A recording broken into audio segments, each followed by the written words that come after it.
తాంబూలాలు ఇచ్చేసాం తన్నుకు చావండి అన్నట్టుంది ప్రస్తుతం కర్ణాటకలో ఆర్టీసీ పరిస్థితి.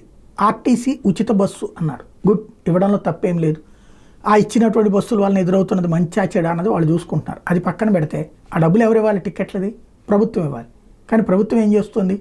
1000 కోట్ల రూపాయల టిక్కెట్లకైతే 200 కోట్లు 300 కోట్లు ఇస్తుంది. ఒకప్పుడు మేము ఇక్కడి నుంచి తిరుపతి వెళ్ళాలంటే కనుక ఖచ్చితంగా కర్ణాటక ఆర్టీసీ బస్సు కోసం ఆగేవాడిని. ఎందుకంటే స్లీపర్ బస్సు హాయిగా పడుకుంటే 4:30 గంటలు తీసుకెళ్ళి కూర్చోబెట్టేవాడు అక్కడ.